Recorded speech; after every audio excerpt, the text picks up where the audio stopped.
Who's first? Can I hop in here first then? Go ahead. Go ahead, else. All right, cool. So, as you just said, Luke, we were just talking about sort of Newton's third law and everything. I was explaining how Earl Nightingale used to say that everything in the universe already exists. It's just that we haven't discovered all of it yet, right? So, like, the Wright brothers didn't create air transportation; they just simply discovered it.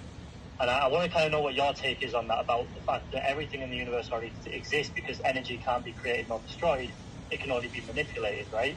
And so, like, I want to know your thought process when it comes to like manipulating energy and how you kind of channel yourself to have ideas come to you. Obviously, I know you take a lot of walks in the sunshine, that sort of thing.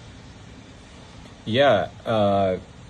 So, first of all, these laws aren't necessarily principles; they're more so theoretical.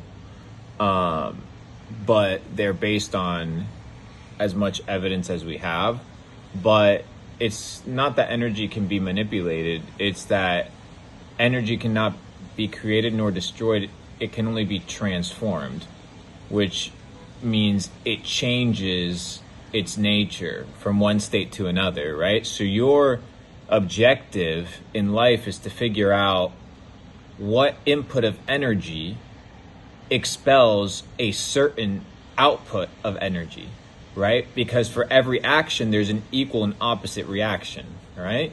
So if there's an action that, let's say, dictates a specific outcome, there will be an equal and opposite reaction in direct proportion to the input, right? So if I give you an apple seed, you will know what the output is, right? So your objective is to know what type of seed am I planting and what is the outcome of it.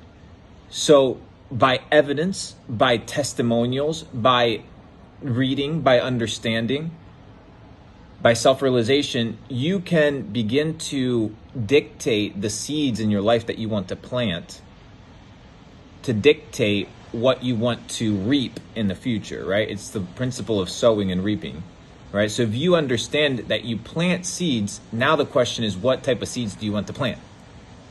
And that is the big question. Most people don't know what they're planting, right? And they don't know what the outcome is. And most people think that life is by chance, but it's not. Life is by design. But most people, they do not live a life that is what?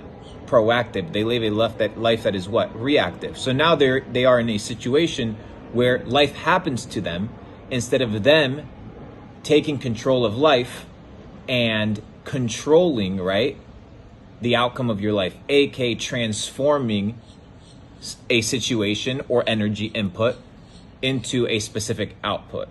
And through principle and through testimonial, you can validate what type of input you need to live a certain life. A very basic example is a fitness example. You know that if you do not eat processed sugars or processed food or high carb diet, and if you exercise and you are in a caloric deficit, you will lose weight, right? That is, you know that is the outcome. Unless you have some weird disease or something that is incompatible, most of the time you understand that if you input that certain thing, you are guaranteed a specific output. So now you live a life, what? That is free from anxiety. Key.